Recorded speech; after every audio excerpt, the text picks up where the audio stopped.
Field of 68. After dark.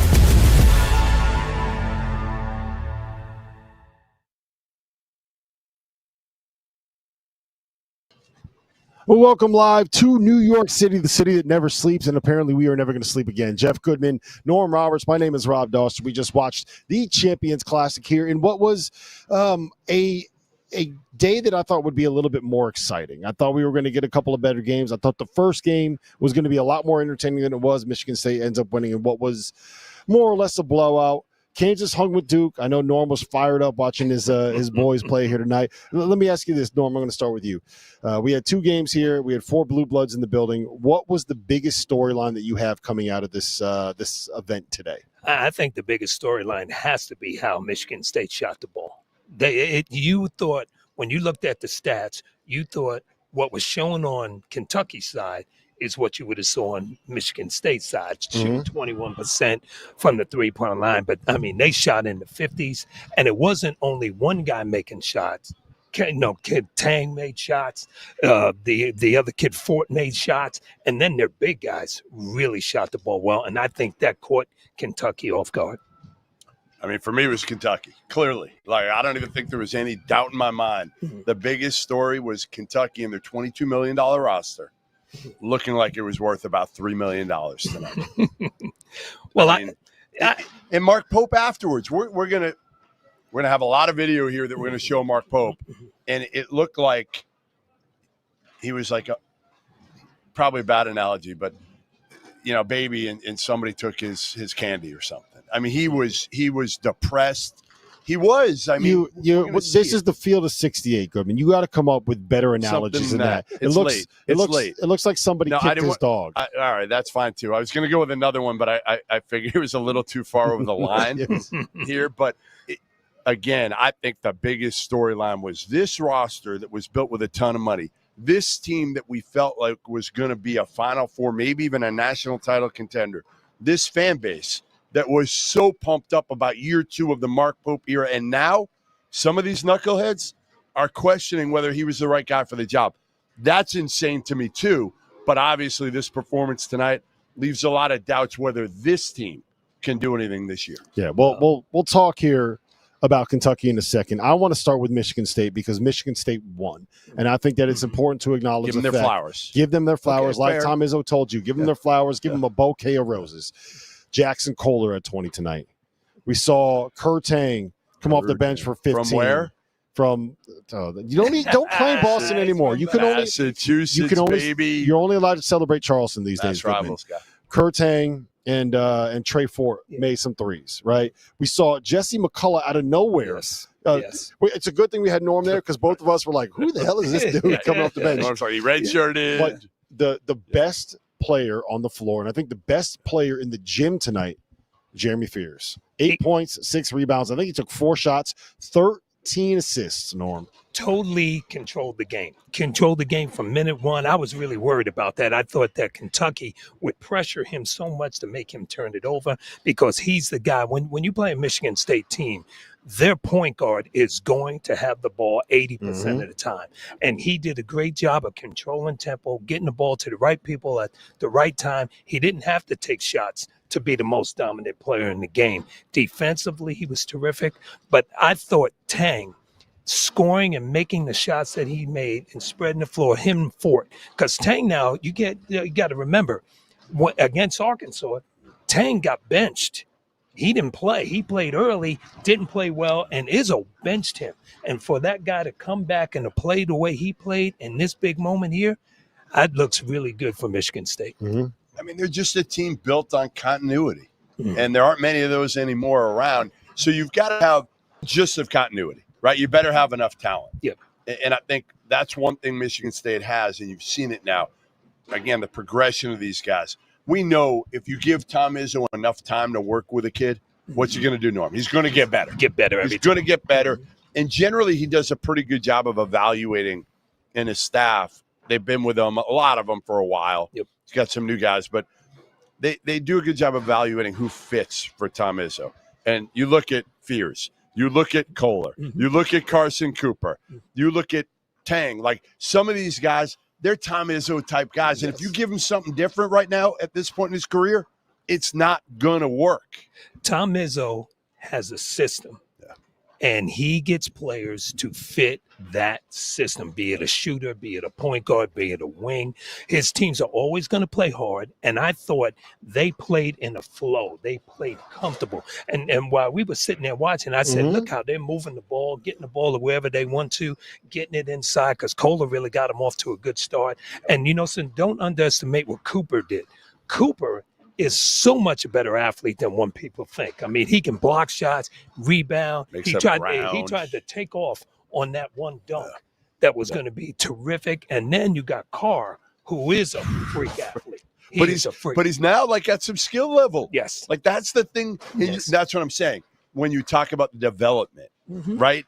You look at a guy like Cohen Carr and you're like, okay, that's kind of the picture of what Tom Izzo can do for a player.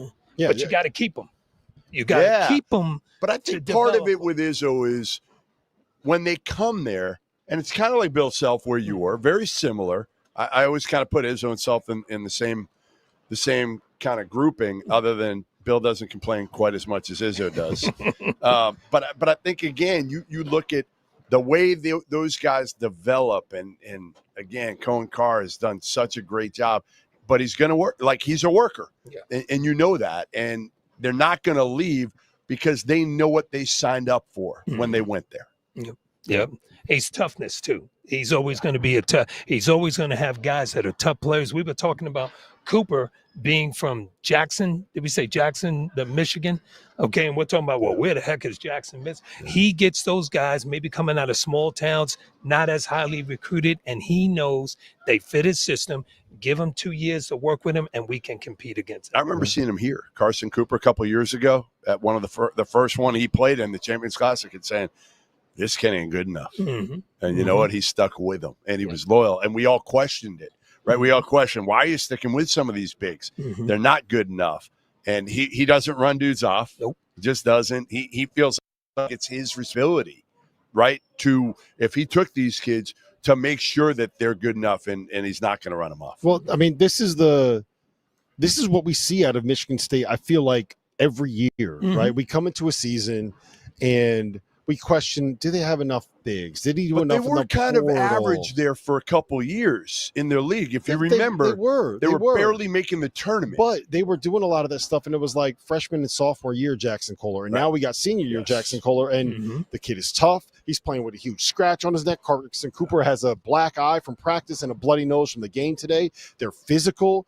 And, like, Jackson Kohler looks like the kind of dude that's going to be like, hey, what's up, buddy? And then he goes out there and he tries to dunk on you and he makes threes in your face and he's going to talk shit. He's going to let you know all about it. Like, these are Tom Izzo guys. And I think that when it's striking watching them play against Kentucky, because you got a team in Kentucky where it looks, and we'll get into this conversation a lot, but it kind of looks like they're playing for the paycheck. Whereas with Michigan State, every single one of those guys is playing for that name right there on the front of the jersey, man. And I don't think that it's very easy to celebrate what people get out of the portal. And we talk about continuity all the time, and people make fun of us for it, Goodman. But continuity, that is what matters. Why is it so important? You've been in these programs. You've been in these locker rooms. Well, don't underestimate having 4 guys who were basically starters last year playing for him. And they had a great season last year, better than what people thought they were going to be and everything. So those guys just take that and they get better and better and better. And those guys can show the young guys, hey, the Cam Wards and those guys, hey, this is how we do things. This is how we play. This is how we react to coach in practice. Hey, when coach is getting on to you, this is what he really means. He's trying to make you better. Those conversations will help those young guys, which you saw tonight, help those guys grow. And it just helps the whole program. And it's the way college basketball used to be. And now we go with the quick fixes and those things. And let me tell you something, it's hard. I know we're going to talk about Kentucky, but it's hard to get guys for 4 months or 3 months and teach them your culture, your commitment, your everything you want to do scheme-wise. That's tough to teach in a 4-month span or a 5-month span. My big question now is, was this a one-off for Michigan State shooting the ball like this? I mean, they haven't done it in a year and 3 games. I And they will just I will did it. say, Goodman, They're not going to shoot like that this. shooting we know. 52% I'm not from saying they're gonna three do is this. probably going to be a little But bit can better they than what they shoot 35% from three instead of 20 or 30% from three? Can they be a average three-point shooting team? I think Izzo would take that right now. I think they can be, and I think they can be a good three-point shooting team because they're taking good shots. The right guy taking the shots. The shots they took tonight, they really weren't under duress most of the time. But It was but good is ball that movement. is that Michigan State, or was that just how bad Kentucky's defense was yes. for the first 20? I think yes, they were the scared. answer is yes. I The think answer is I think yes. they played to short closeouts. They said, let's see if they can make shots. Coming into the game, Michigan State was shooting 21% from the three. Yeah. I've watched 3 games on them, and I would say. But how many threes does it take before you're like, okay, maybe we got to get out there? Well, look, I'll say this. I think it's fair to say that Pope's scout, the way that you wanted to defend him, I would have liked to see them be a little bit more physical and kind of take him out of what Michigan State wants to run. But daring them to shoot is like kind of the way to play Michigan State right now, right? Mm-hmm. And what just happened was the guys made shots. And sometimes dudes are going to make shots. I think what was more telling was Kentucky's reaction to what happened when those shots went in. Real quick, I want to ask you guys 2 things. Goodman, I'm going to start with you on this. Where do you now see Michigan State in this Big Ten pecking order? Because we've seen Purdue go into Alabama and beat Alabama. And we've seen Illinois, they beat Texas Tech at home. They're going to have a test here on the day after Thanksgiving with UConn. But Illinois, and they get, I think, Alabama tomorrow night, right? But yes, Illinois looks very, very real at this point in the season. We know how good Wisconsin is. Michigan is still ranked in the top 10. They got some things they got to work. Like the top of the Big Ten is really, really good. Where does Michigan State stand in that pecking order for you? 2A or 2B. Purdue's the number 1 for me. Until proven otherwise, Purdue's the best team in the Big Ten and still one of the elite teams in the country. Then I think you go down. Illinois, to me, is more like tantalizing. Like they have that upside that we just don't know. With Michigan State, I think you know what you're going to get other than the shooting almost every night. Mm-hmm. You can't say that about Illinois yet. Yep. I would say I'd have to go with Purdue being 1. I really love how they play, and obviously a great point guard and a great big guy, Kaufman ran. And then I'd probably say Illinois. I think Illinois is 2. And I think Michigan Norm made State a paycheck from Illinois for a while. Yeah, exactly. Fighting the line now. And then I'd probably say Michigan 3rd. No, I think I go with Michigan State. I go with Michigan State because I'm not sure about Michigan's guards. And I also think Michigan's got some things they got to work out. Yeah. They got to figure out that the best player is Yaxel and how they're going to play Yaxel and get him the ball. Yeah, we've talked about this a lot. I think that's going to be important for them. Yep. All right, last thing I got for you guys, then we're going to get into this interview with Tom Izzo. We've talked a lot, and he's taken a lot of criticism for the way that he handles the transfer portal. Now he's dipping his toe in there. He's not portaling it. He's not full shot to smart right now. Of his top 7, no, 2. One of them is hurt. And would be in their top 7. Clay would have been top 7. Really right now, one of his top 7 players. But does the success that he had last year and what he's doing and looks like he's going to do this year, does this justify the way that he views the portal and the way that he carries himself when it comes to dealing with transfers? I think it justifies it according to his program and according to his philosophy. This is who Tom Izzo is. He's never going to change. This is the person he is. This is what he believes in. So I think it's good for him. Now, doing what Kentucky's done, doing what Texas Tech's done, and some other programs have done, going in the portal and getting quite a few guys, that works for them too. Mm-hmm. But I think the way Tom Izzo coaches, the way he wants his team to play, he wants that continuity with guys knowing, what to expect and those things. I think it's good for Tom Izzo. Yeah, there aren't many guys that can do it and win at this level, doing it this way anymore. I mean, again, we'll see the interview in a little bit when I mentioned Dabo Swinney. Even he hasn't been able to do it on the football end. Shaka Smart hasn't been able to really do it right now. On the Tom Izzo is one of one, in my opinion. Yep. All right, we were able to catch up with Tom Izzo after the win, and let's hear what he had to say to our Jeff Goodman. All right, Tom. Coming off a huge win. I mean, a resounding win. You played well, I think, in every phase of the game tonight. And usually you have something that you feel like, you didn't do well. What can you nitpick tonight? Well, I mean, early we didn't guard as well early. We really didn't, and we had some turnovers for touchdowns. You hate to have those kind because we know how explosive they are. But the whole difference in the game, we practiced well, and I mean, I told my team before they went out, you practiced to the point that you deserve to win the game. Now you got to go do it. But you did the homework. Now we got to go take the test. So everybody kind of kills Dabo in football, Shaka in basketball. You a little bit for not going to the portal. Painter. All guys I really like.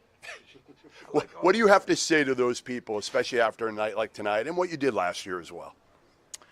Listen, I don't like the way it's going. I've made that perfectly clear. I love my job. I don't respect my profession the way it is right now. I've said that, and I'm going to stick to that. Now, that doesn't mean that people shouldn't go in the portal. It doesn't mean that I don't have to go there once in a while. But I just love when guys in a locker room feel for one another. I love when guys in the locker room care about Michigan State University. I love when guys in the locker room care about Plexico comes into our thing. Mateen's on FaceTime. They're talking to him. They appreciate him.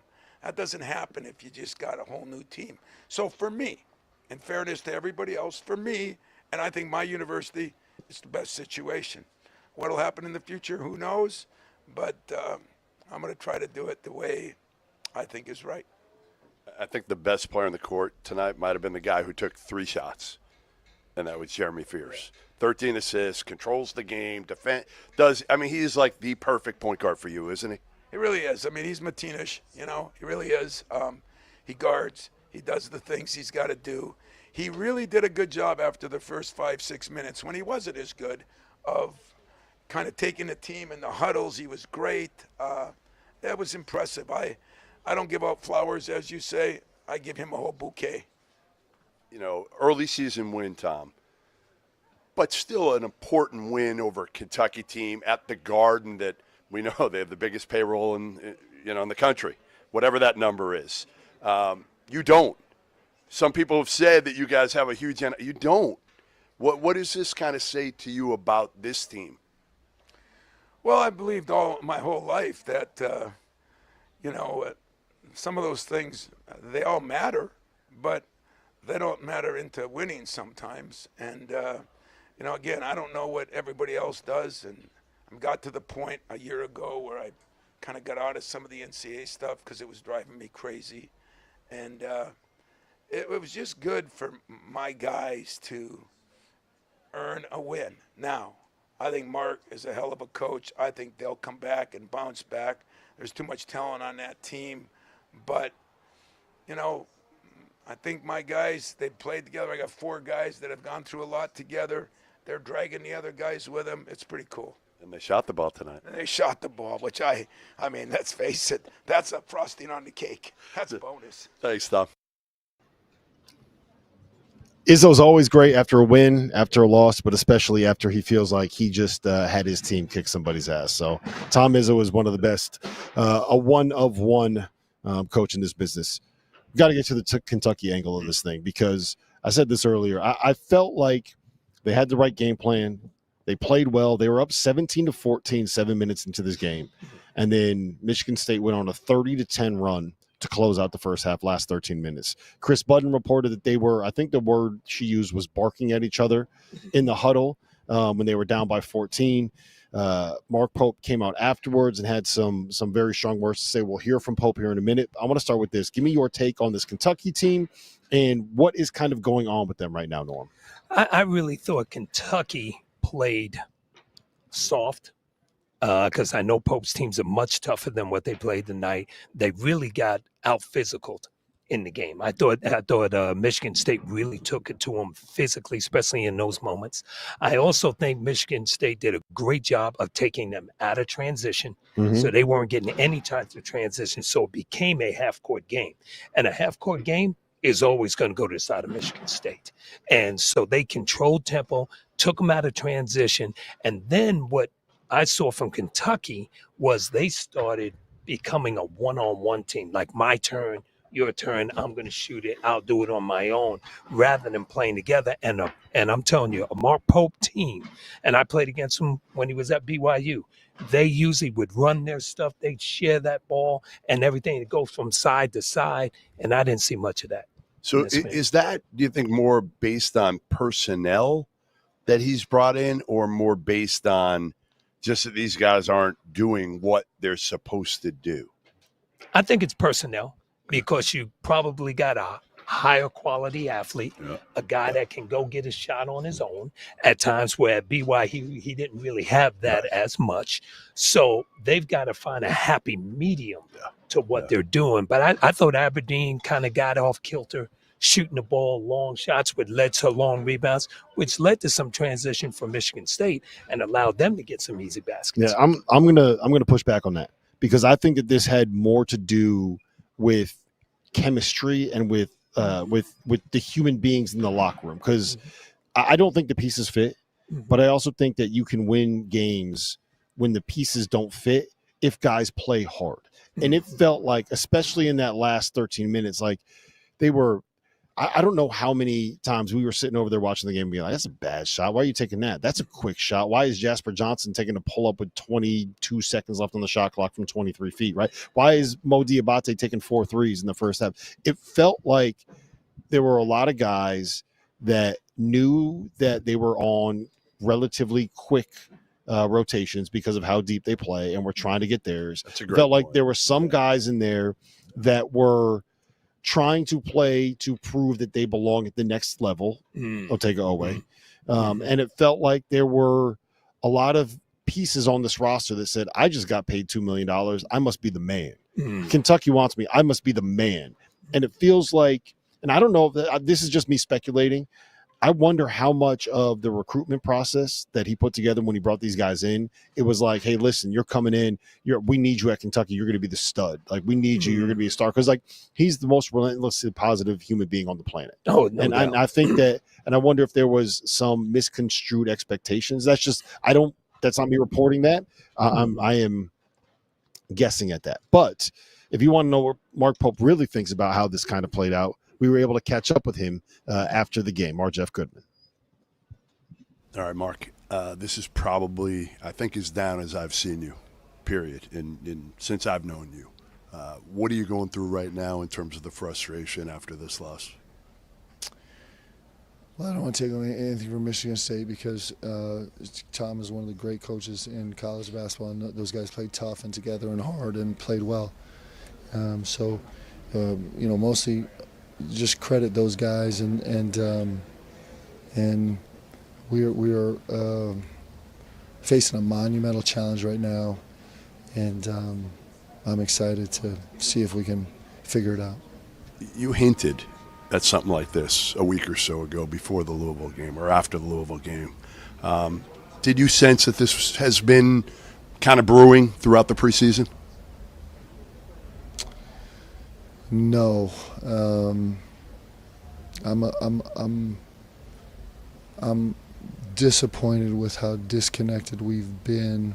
I thought I had a better pulse. I thought I was doing a better job coaching than I'm doing right now.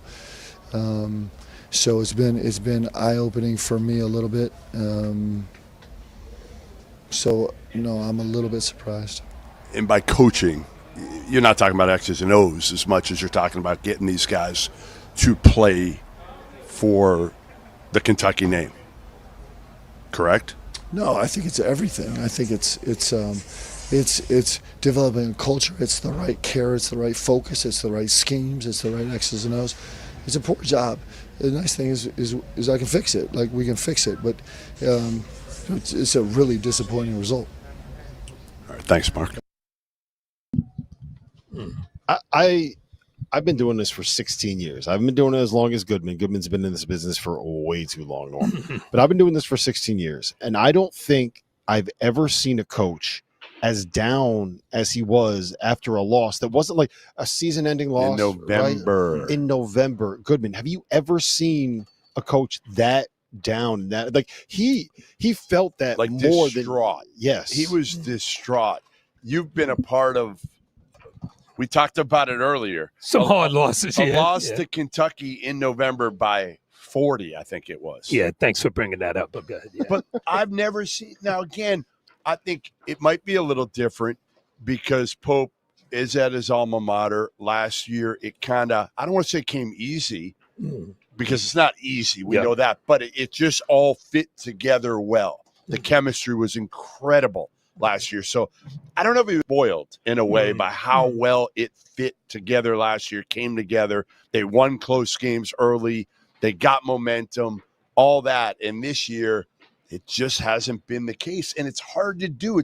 It's hard to duplicate, as you mentioned earlier, in this day and age when you're bringing so many new guys together that you don't really know when you recruit them. Yeah, it is hard. And what I saw from Pope is, and he's one of the best guys in the business, and he's a terrific coach. And the most positive dude ever. Yes, but he cares. He really, really cares. Like it bothered him what happened, but not bothered him just because of the score. It was the way they got beat, the way they reacted to adversity. Those things, that's what really gets at a coach. You know, when things go wrong, hey, let's buckle down. Let's get tougher. Let's stay together. Let's care about each other. Let's play more unselfish, all those things. And I think he believes and saw that his team did not respond to that. So it's important for them to get back. And I know he's going to take it all on himself, but it's important for the assistant coaches, for everybody to get back, and the players to understand that we got to come together. Now, I will say one thing. I did hear a couple of years ago in Vegas in November, Mick Cronin throw a chair against the wall post-game. So other coaches upset, just not distraught like this. There's a different level of obviously how angry is one. Angry is one thing. I'm kidding, but like to some degree. No, but I get what you're saying. But like he was trying to figure it out too. Yes. He was being very careful with his words. Yes, number one, right? Yes, because I think he's very cognizant of not throwing his guys under the bus too much through this. You can tell he probably wants to. In some cases, because he wants to make a point to these players. He knows they're listening. I've also rarely, I don't want to say never, seen a coach after they finished the press conference. He finished, and then he left, but he didn't leave the room. He then listened to Otega Owe and Malachi Moreno take some questions. So I think he wanted to see how they handled that part of it as well. Yeah, that's important to see how they feel about it, how they respond to it, how they react to it. And you know, you can sit in a locker room as a coach and you can be upset and disappointed and barking at your guys or whatever it may be. But if you see blank stares, like they don't care, or stares like it ain't me, it's somebody else, that bothers you. That really bothers you, and you're trying to get guys to understand that no matter what, those guys all want to get to the next level. Sure. Which is great. But in order to get that next level now, you need to win. You need to play together, because when they go to that next level, and I think Kentucky's got good players, but they don't have anybody that you're saying is going to be the number 2 or 3 pick in the draft. You don't see that. So those guys, even going to the next level, they're going to have to get on an NBA team and play a role and do what they need to do, just get on the court. And that's part of learning that in college too. So I think he'll get back, he'll sit down with his guys, he'll talk to them and see where everybody's at. But the other thing is too, your best teams are always player-led teams, not coaches-led teams. And that's going to be important for him to find out who his leaders are. I don't think there is one yet. You know, I think we thought it would naturally be Otega Owe.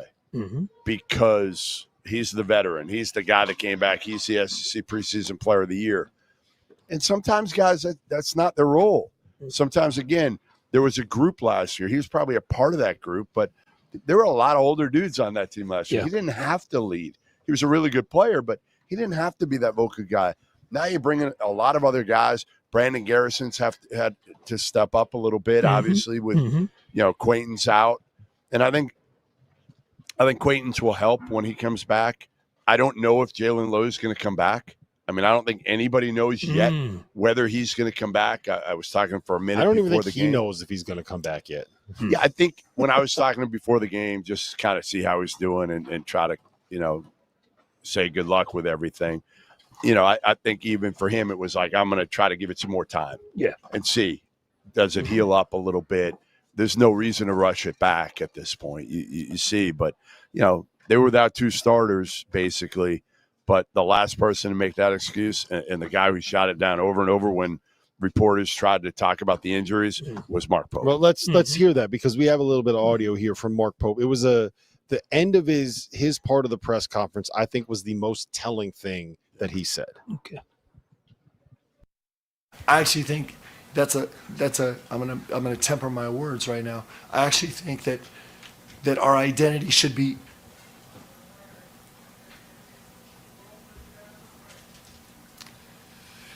if you build an organization the right way, then your identity is not about an individual person. Your identity is about a collective group. And so it shouldn't matter if we had built a great organization and a great culture, which I've clearly failed to do up until today.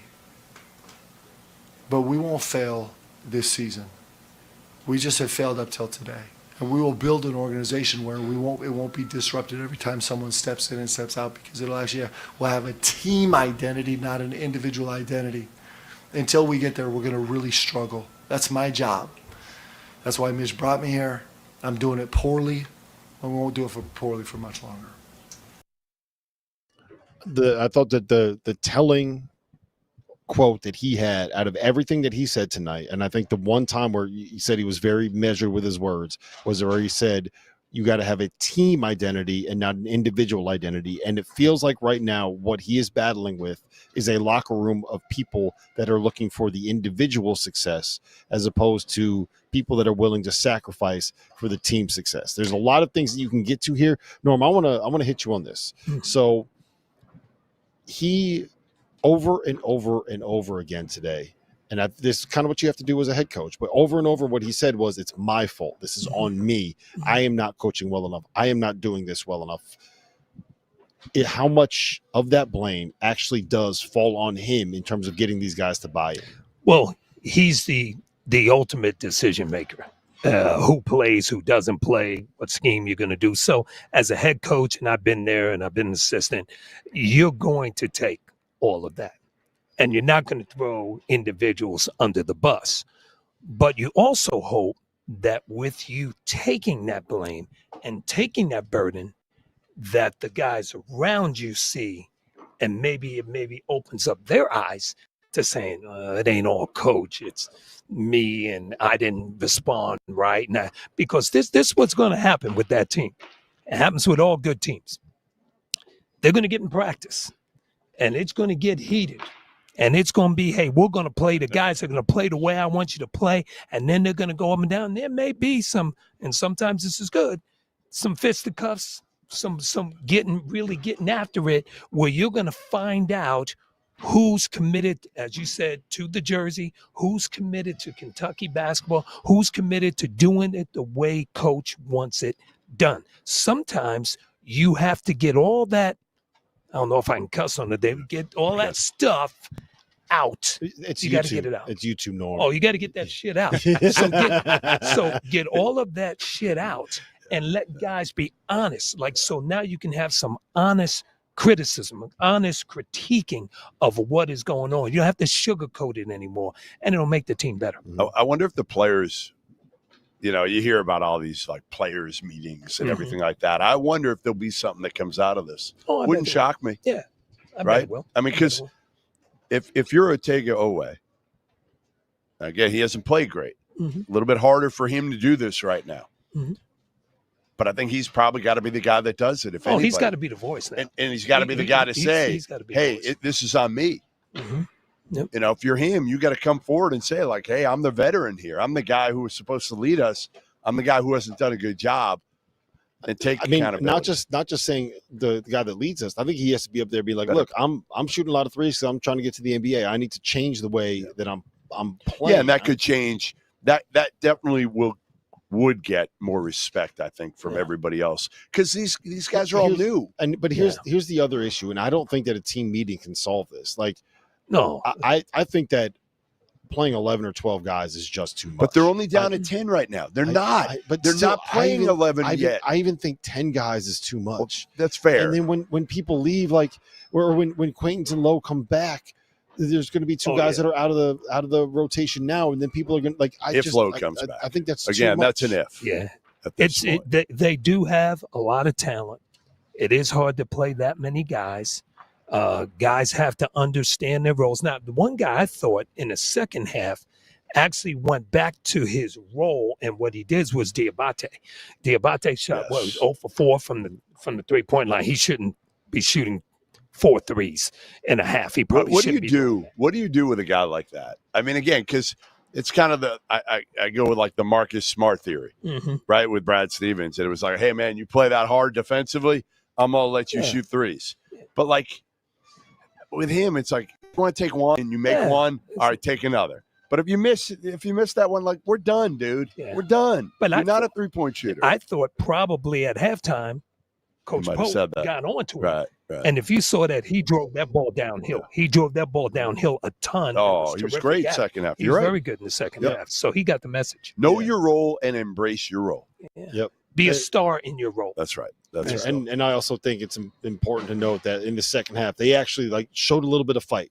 It would have been nice if that fight showed up, about the 10-minute mark, so that you don't find yourself down by 17. And like energy and like fight on the court, and also some like energy and like you just saw no emotion out of them. I thought they had a little bit of spurt in the second half. They did. And what they needed to do, and they started doing it because we were talking about that, they started pressuring Michigan State, taking them out of what they want to do, making them take tougher shots, all that, not allowing them to get the ball into the post. They did some good things like that. They just couldn't keep it going. And then give Michigan State credit. Yeah. Tang made a big shot. Then they got a good layup on Kohler. They made some plays that kept the league going. Yeah. Well, listen, we have gone about 44 minutes straight here on this game. We got to take a break, or else my producer, Dagan Hughes, is going to come through the screen, rip the mic out of my hand. You're the one who's got to drive home. Turn the power off. When we come back, we'll talk about Duke. We'll talk about Kansas. We'll talk about what happened here tonight in the nightcap. As you know by now, we have teamed up with BetMGM again this season. We'll be using BetMGM lines to make all of our picks, and we will have special offers for Field of 68 fans, including same-game parlays, best-in-class live betting, and daily odds boost. If you haven't signed up for BetMGM yet, use bonus code FIELD to get up to a $1,500 first bet offer on your first wager with BetMGM. Here's how it works. You download the BetMGM app, you sign up using bonus code FIELD, you deposit at least $10 and place your first wager on any game, and you receive up to $1,500 in bonus bets if your bet loses. Just make sure you use that bonus code FIELD when you sign up. Make this college basketball season one for the history books. Make it legendary. And don't forget, if you haven't signed up for BetMGM yet, use bonus code FIELD and get your $1,500 first bet offer today.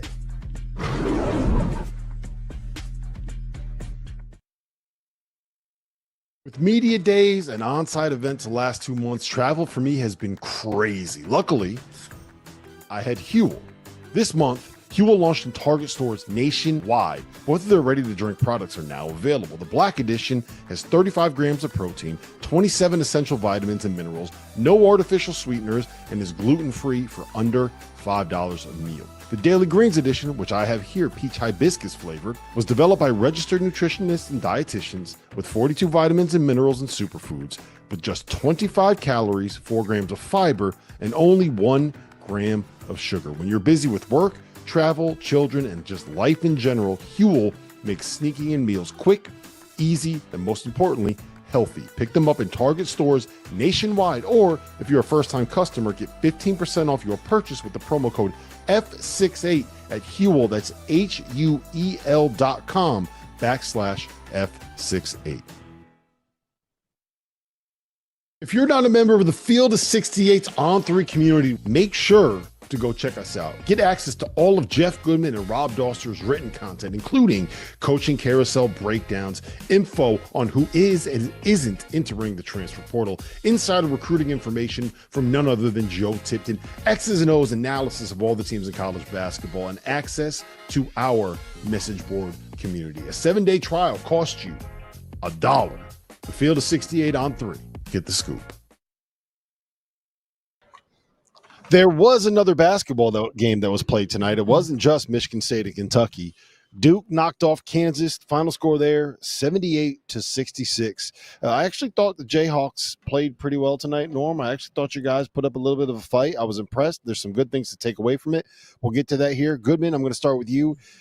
It's been the year of the freshman in college basketball, and Cam Boozer is one of the guys that people have loved, people have adored. He did not play well tonight. We were talking about the whole game. It felt like he was kind of, stuck in second gear, couldn't really get it going. Kansas did a good job against him. And I pull up the box score here.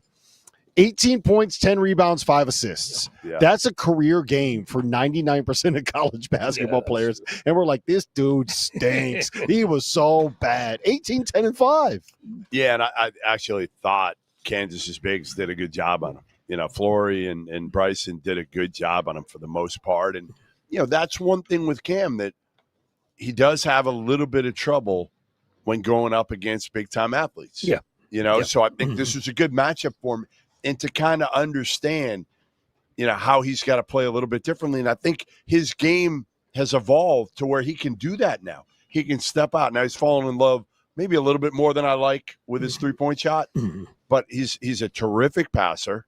Yes. Great rebounder. I mean, had a huge offensive board late in the game tonight. You can't say enough about him because, he doesn't seem to get rattled. He just kind of plays hard all the time, plays the same way. And I think he impacts winning at the highest level. Yeah. I think he finds ways to win too. His basketball IQ is terrific. He had some big offensive putbacks. And then I think he also understood that Flory Badunga is an athlete. Yeah. He's an athlete. And I thought Bryson Tiller was tough inside there and made it hard on him to score over top of him and those things. So that's when he started using his pump fake game, drawing fouls, those things. I thought he found a way to be effective. And the biggest thing was he was a terrific passer. He did a great job passing. Good. They moved the ball. I mean, that's where Duke, honestly, they're not going to be the most talented team every night, right? Like, last year, I thought they were probably more talented. I think that they're probably going to be the most talented team most nights. No? Most nights, but not every night. Like, I don't think they're like so much better though than it's not some other last year. teams. It's not That's what I'm saying. year. Like they're not overpowering, right? Dame Sarr looks like a good player, but he doesn't look like a lottery pick right now. But I could end up being one. Yeah, I do think he's going to get better because he's such an athlete, and he did a great job of driving it downhill. And he also made a couple of threes, I think, in the game too, that were big shots for him. Isaiah Evans is a big key. He made them. For my money, I thought the two biggest shots of the game were at the end of the first half. They ran some little action where they got him coming off of I think it was off of a handoff. Yeah. And he squares up from about 25 feet, and you're sitting right next to me. And as he squares up, you're like, shit, that's good. That's good. You can see he was in the rhythm. Put him up by 8 going into the half. Kansas makes a run in the second half. There's a possession where they get it down to 3. Right, then Boozer scores. It's 69-64. You come down the other end. Flory's got a ball at the rim. He gets it up like in traffic, and it kind of hangs on the front of the rim and then rolls off. Right, come down to the other end. Great defensive possession. Rebound, loose ball rebound. Flory grabs it, kind of bounces off a hand, squibs out of bounds. I think 2 seconds on the shot clock. They run action again. Isaiah Evans gets it in the corner, rises up. You're sitting next to me again. You go, that's good again. He knocked it down, man. You could see it was the moment. Yes. Every game has a moment or two in it, and that was the moment because Kansas was really starting to put what we call game pressure. They were starting to put game pressure on Duke, and now let's see how they respond to that. And him making that 3 gave them that freedom, that space to make them take a deep breath, and then it made or forced Kansas into trying to rush and trying to score. And now they're taking shots that probably not the shots that Coach wanted them to take. Yep. Goodman was able to catch up with Scheyer after the game. You were finally able to get an interview with your favorite coach, your best friend in college basketball, Jeff Goodman, Jon Scheyer. Here they are. All right, John. Maybe not the prettiest win, but a win at the Garden with a fairly young team. How proud were you of just kind of the fact that you weathered their storm and found a way? Yeah, I was really proud. And look, I mean, 5 games in, not every win is going to be pretty. And part of that's a credit to Kansas as a part of who they are as a program, and, ton of respect for Coach Self, right? So I thought they put us in some situations we haven't seen so far. And it's, for us, we talk about how you respond all the time. And so in that, I thought we showed some great response, some great character, and hopefully it gets prettier as it goes. But really, I don't care, as long as we find a way to win and do the things we talk about. Cam, 18, 10, and 5, quiet. A quiet 18, 10, and 5, which is crazy that we say that, but that's kind of what he does. He's 18, 10, and 5. I thought he controlled the whole game and made such key plays and key moments. But I think he'd be the first to say there's so much there. There's so much more that's there for him, and I have to help him with that. The defenses are keyed in on him. They're going to have great game plans. I thought they did a good job doubling and then taking it off and keeping us guessing a little bit. But Cam you always feel there's a mismatch when Cam's on the floor because he can score and he can pass depending on how they're guarding. And we'll help him continue to grow. And the fact that you're talking about, now we both are, 18, 10, and 5, knowing there's more, I think that says a lot about who he is as a player. What's the biggest thing that you learned tonight that maybe you weren't as ecstatic about? Well, we took way better care of the ball. Second half, 2 turnovers. That's a big deal. Then we defensive rebounded, single-digit offensive rebounds for them. But for me, I think it's more about you don't know how your group is going to react when they're in a moment where Kansas is on your heels. You got to get a stop. You got to execute. And I thought the poise that we showed, these guys aren't afraid. That's, I think. The Boozers, even if they are, you'll never see it in their faces, right? See it. I thought they showed great poise, them too, but also our team collectively. And that's what I learned. Thanks, John. Appreciate it, man. Shout out to our cameraman, Jeff Borzello. Great job, great framing on that video. Pretty good. But you could just tell that it was somebody that was not the same height as you because the angle was up like this. Borzello's 4'11". Yeah, Borzello is he's listed at 4'11" too. 5'1" with the hair. We've seen Duke play 2 high major opponents so far this season. They beat Texas by, I think it was 15, and they won by 12 tonight against a Kansas team that didn't have their best player. Last year we saw the same kind of, it wasn't the quickest start in the world, which is kind of what you expect on a team that got this many freshmen on it. Are we ready to say that Duke is one of the teams that can compete for a national title? Is this team championship level good again? I'm not saying they got to be as good as last year, but is this team Final Four championship level good? I think they are. I think they're very, very talented. They've got to get consistent good play from the point guard position. And I thought Caden Boozer played a big role in winning the game tonight. He had some big drives to the basket, made some great plays passing the ball. And I think they played Caden and they played Caleb together. They did at the end, too. At the end. So I thought that was good. Caden got the closing minutes. Yes. And they had better ball handling out there against Kansas's pressure. Caleb can make a shot. He's a good shooter, but Caden made some shots too. So I think point guard play is going to be important for him. I think getting Malik back, Brown, really helps them because when the big fella comes off, when Patrick comes off the court and they bring in Malik Brown, he is so athletic and so active on the defensive end. I think it really helps them too. So I think they have all the pieces to be championship. I got a question for you, and this kind of popped into my head, but with how well Cam Boozer passes it, I kind of expected Scheyer, who he runs a lot of modern NBA kind of concepts, right? Do you think that there's a world where they start using Cam Boozer as the handler in ball screen actions? Like I'm just imagining where you have Isaiah Evans come up to set a ball screen on Cam Boozer and then just slip it or ghost it. And then you're trying to figure out what you're going to do defensively. Do you try to stop Cam Boozer getting to his right? Are you going to stay with Isaiah Evans, who's the best shooter in college basketball? I feel like that's where you can kind of get to the next level with this team. You want to know something? Now you have me remembering in the game. That's exactly how they scored to end the half. That's what it was? Yes. Cam Boozer had the ball, and Isaiah came and slipped out the screen. He threw it to him, and he shot the three. And they were worried about Cam going. John, do more of it. So do more of that. So that works. That's exactly what happened. So I think they definitely can do that with him. You know, the other guy that's a good passer is Malik Brown. Yeah, he made some good passes, cross court, and those things. So it's going to be very tough to trap Boozer because he's such a good passer and they have good shooters around him. I think they've got a chance to be really good. It's going to take time and that stuff. The one thing that could bother them is speed. If they play against a team that's really fast, they're not that fast. I think Caden is got good speed, and so does Caleb, but they're not pressure. Well, they needed Foster in there to make sure Council didn't get the basket. Yes. Council was killing them, and then they put Foster in the game. And they probably in some games would want to put Czar, because Czar is the best defender. Now, he's a freak athlete, but, you know, the other guys aren't as quick laterally, so that could give them trouble. Championship caliber team, Goodman? Yeah. Though, again, it's too early. It's too early, and they've got, you know, three guys that have never playing huge roles. That to me, both Boozers and Dame Sarr haven't played at all for Duke. So, you know, they haven't looked great. I didn't think they looked great tonight.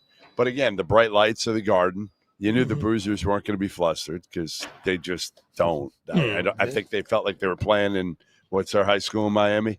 Columbus. Yeah, Columbus High School. It's like no different for those dudes. They don't get, rattled at all. Well, they're robots, right? You know how sometimes when you get into an arena and you can't really get service to your phone, maybe the robots just got caught up. There are too many phone signals in here. Norm, I know you were really proud of the effort that your guys had tonight without the potential number one pick on the floor. What can you take away from what we saw from Kansas? And I personally think that this is I know you guys don't believe in moral victories down there in Lawrence. When you win that many championships, you don't. Yep. But I think there's a lot of good things you can take away. And long-term, getting Trey White playing like this, getting Melvin Council, Flory, Bryson was aggressive tonight. I think there's a lot of positives you can take away from this. I think Coach will take away from this is that, guys, the level that we played consistently really throughout the whole game as far as intensity, focus, and that is the way we have to play all the time. And they hadn't done that throughout the whole season so far. So I think he'll take that. He'll say, hey, there was some mistakes here where we can clean that up. I did like how aggressive Flory was, how aggressive Bryson Tiller was. Melvin really started getting downhill in transition. And I thought Trey was good the whole night. They need to get Jaden Dawson and Rosario making some open shots. And the thing that was good though tonight, they took them. They weren't afraid to take them, which I think was very important. They needed to take those shots. Now, let's all be true. When that guy, DP, Darren Peterson's out there, it makes the game a lot easier for everybody. And he can, a lot of those shots that were taken, they wouldn't have been taken by those people. They've been taken by Darren. So, and you take 22 points off the floor. That's really tough to recover. I think they win the game tonight. If they had Darren Peterson, I think Kansas wins the game tonight. Not only would they have been better offensively, obviously, but he gives them such a great defensive presence because he's 6'6". He's got a wingspan, 7-foot wingspan. He gets in passing lanes. He can rebound the ball too. He can score from all three levels. When he gets going shooting from three, he can be like, it's crazy some of the things that he's done. Now, he can be streaky. Yeah. Yep. But he's a guy that at least keep you honest, and the spacing will be much better with him in the court as well. So you've been a part of some really, really, really good teams at Kansas. I believe were you at for both championships? You were there, right? 2018, that was Final Four. I wasn't there for 2008. For 22, I was. Yeah. So you've seen championship caliber teams, Final Four caliber teams at Kansas. There's a lot of people that are questioning if this group is that good? What do they have to do to get there? And is that something that can happen this season in your mind? I think it's something that could happen. Obviously, Darren needs to get healthy and get back. I think Bryson Tiller needs to continue to grow. And because he's a guy that's skilled enough that can score. Flory needs to be a presence on both backboards and needs to be attacking the rim. They have to get some consistent outside shooting. And I'm not saying making shots where a guy's all over you. I'm talking about the open threes, when they're open, feeder set, those things. They make those shots, and then I think it's a whole different story. Like you saw early on in the game. Early on in the game against Duke, they were making some of those shots, and all of a sudden you were like, wow. Because I went into the game just like you guys went in the game going, how does Kansas score? How are they going to score?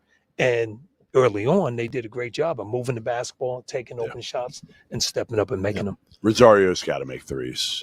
And I'm afraid if he doesn't start making them soon, it's going to be a mental thing for him. Yeah. It's going to be something as a freshman that it gets in your head. I mean, we saw a guy who had played a lot of college basketball, Timberlake, get there, and it became he had done it at Towson, and then he couldn't make a shot at Kansas. So the thing that's different with Rosario than a Timberlake is that if you watch that kid, he plays so hard and he goes after balls and he can catch lobs and he can do some other things to keep his confidence in the game, not just shooting. Totally, but they need shooting. They need right now. They need shooting badly, especially without Darren Peterson. Well, when can we expect him back? What do you know about that? Put on your reporter shoes, Goodman. We're not going to talk to the guy that was on the Kansas staff like 6 months ago. We're going to ask Jeff Goodman, the scoop said master. it tonight. He said it tonight.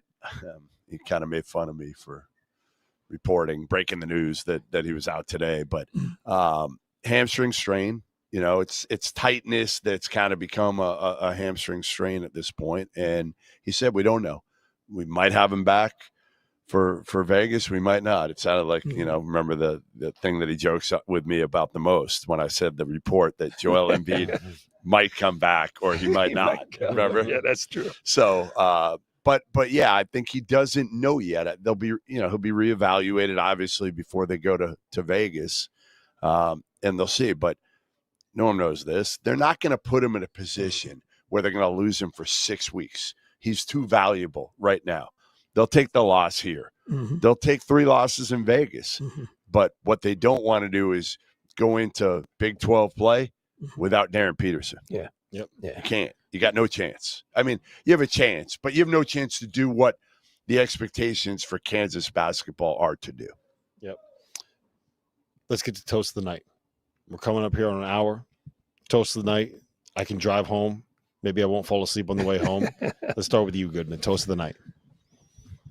I mean, I think you got to give it to Tom Izzo. I think you got to give it to Izzo tonight, right? He comes in here and everybody's talking about, you know, Duke is a boozer and everybody's talking about Peterson, who didn't play tonight, but all the freshmen have been the talk this season already. And Izzo doesn't have one of them. He's just got a bunch of dudes that, frankly, people, you know, aren't blown away by, and they've just gotten better and better. So Tom has stuck to his guns, and it's worked. So, Tom, I salute you because, again, you've done it the right way, and you haven't. So many coaches in this profession have done what at times? They've sold out. They've sold out, whether it's cheating and paying guys back when it wasn't legal, or they've changed their philosophy because they felt like they've had no choice. Tom Izzo has never done that, and man, you got to salute him for that. He loves that role too. I know he loves does. that. Oh, he loves winning. He eats that, doing it that way and then winning. There's nothing that makes him feel better. He's the best. My toast of the night has got to go to Kurtang. I think that kid coming back from. No, I'm watching the Arkansas game, and he's playing in the first 5 or 8 minutes, and then boom, he goes to the bench, and he's buried on the bench, and he's not out there doing much at all. I think he had 2 points in the game. But tell everybody why Kurtang is fine with being coached so hard, right? Because he played for Vin. He played for Vin. I mean, anybody that plays for Vin. People don't know. Yeah. Is honestly a tougher as an AU coach tougher. There'll be more profanities out of Vin's mouth than there will be out of Tom Izzo. Yes. BABC, right? No, Mass Rivals. Mass Rivals. That's sacrilegious to say that. They go nuts. They go nuts. What is going on here? That'll be a fight. I'm trying to help. You're just talking about going to this get in trouble now. Now they're going to yell at me. Hey, because you told me it was BABC tonight. I never said Leo's no piece of cake either. None of them are. Until he got the dog. Right. But then he got much nicer. He got soft. But Leo's a fantastic coach too. But I would say Tang because he made some big shots. Came in, even though Fort made some shots early, I thought Tang got so confident, started scoring off the bounce, started handling the ball. If that kid can grow and continue to play, and I think the biggest reason why he played more was he not only played well on the offensive end, he defended. And that's something with Izzo, just like Bill Self. Hey, man, you're going to guard. You got to guard. And I thought he's the toast of the night for me. Well, I thought the best player in the gym tonight was Jeremy Fears, and that was going to be my toast of the night until something happened. What? You guys know what happened? No. You didn't hear what happened? Oh, I heard. Troy, double overtime. Oh, I didn't hear that. Goes into Viejas Arena. Theo Sang hits a layup with 15 seconds left, and the Troy Trojans knocked off San Diego State tonight. But I thought double overtime. 108 Miles Bird hit a shot to to 106. Yeah, to overtime. So they won. Troy won. Troy beat San Diego State in Viejas in front of the show. Holy shit. 108 to 107. Wow. My toast tonight. Theo Sang, you got to love when a guy makes a game winner on the road in an environment like San that. Diego State's good. They're really good. Listen, this has been a great show. First one I did with Norm here was a lot of fun, man. Thanks. Appreciate it. Good job, Norm. Really, Good being here. You know, it was funny. We can't come tell in us here from New York at all. with the former St. John's coach watching a Kansas game. I swear every single person in this building came up and said hello to him at some point tonight. Then the best part is I come up because we're back there obviously after the first game. So the Kansas game is already, 10 minutes in by the time I walk back up and sit next to Norm. And then I realize, what's the number one rule in the press, section, right? You can't cheer. No cheering. Norm is screaming. Let's go, Flo! Get that shit. You got to get that rebound, Flo. I'm struggling with that a lot. So Norm caught a few elbows tonight. It's a lot. When you have helped build the roster that's playing, I think you're allowed to cheer for those kids for one night alone. Okay, for one night alone. Shout out to Dagan Hughes for hanging out with us. Shout out to Trevor Valise for getting all of those interviews done and edited. Good job, the show can't happen without the team in the background doing all of this stuff remotely, yelling at us. Sam Lance writing. Connor Herrick doing what do you think Connor's doing right now? Getting lost, driving the wrong way down Road Street. Just saying sweet. Appreciate these guys to getting all of this stuff done. For Jeff Goodman, for Norm Roberts, I'm Rob Dauster. We'll see you guys tomorrow night. Field of 68 after dark.